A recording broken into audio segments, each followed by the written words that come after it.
Hi, my name's Caitlin. And I'm Sascha, and we're fourth year dietetic students from La Trobe. We've just completed a 5-week community placement in Broome on Yarra country. And we've made this video to give you a little bit of insight on what a rural or remote placement might look like. Let's head to the Brains Trust. It's Bridie. I'm Sascha. It's Caitlin. I'm Bex. And My name's Eve, and we've been up on placement in Broome.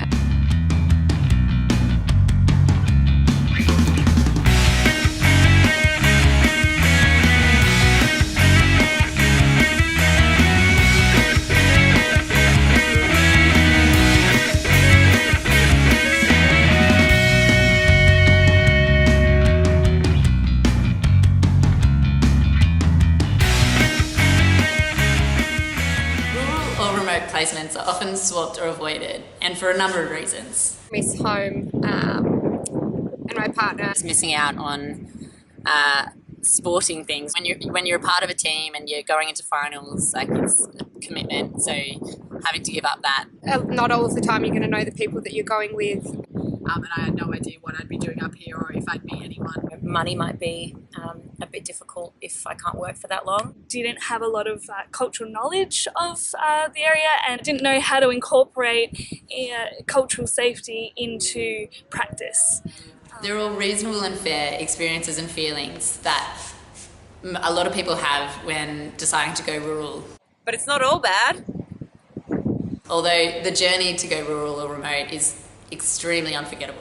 I think the best thing that I got out of placement was an appreciation for the Indigenous culture and their long history. You have to just be respectful of the place that you're in and try to understand that first. And what we've learned that here, and it's you take that anywhere with you, anywhere in Australia, anywhere in the world, and that's just a great skill. Being outside of your home in Melbourne, you're kind of getting outside of your bubble and kind of stepping into a completely new environment. But that also means that you don't have any distractions from what's going on at home. So it gives you the opportunity to completely step into it and get outside of your comfort zone and do extra activities and stuff. Immerse yourself. Yeah, immerse yourself. I feel like you're still doing the same amount of work, but it just is in a more relaxed environment. And because of that sort of relaxed nature and a little bit slower, all your interactions that you have with people or groups, anyone, is so much more meaningful, and you can get so much more out of it. I think it brings a level of self-directedness, and in that brings a level of curiosity, and it means that you take so much more out of it and you learn so much from it because you have gone out and seeked that experience. Coming to a rural or remote location, it is important to understand the region and the history behind it and how this impacts health and our practice. So what are some of the key elements that you bring into the Cultural Security Day, orientation that you give to us? I like to think that there's a bit of fun, because I think another thing too is coming to Broome is a first for a lot of people, and it's also their first experience in a regional or remote setting. Yeah.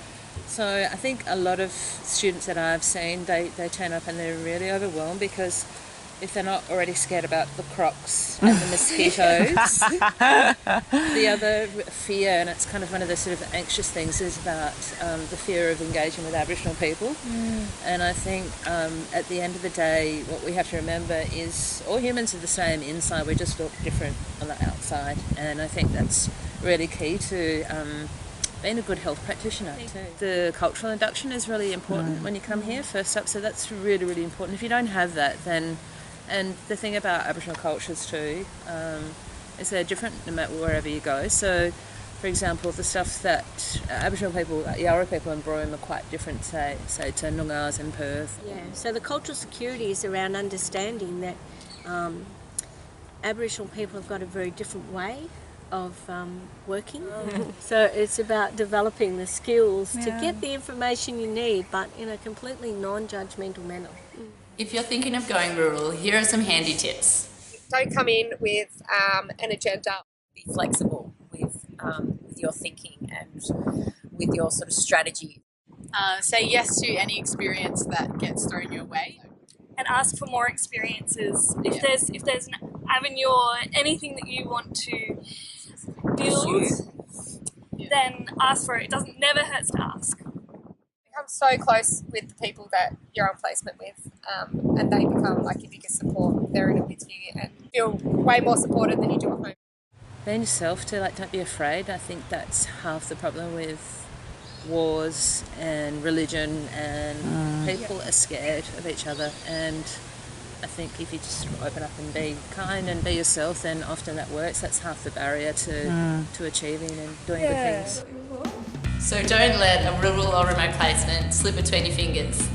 Get in there, ask for it, seek it out, embrace it, and have the time of your life.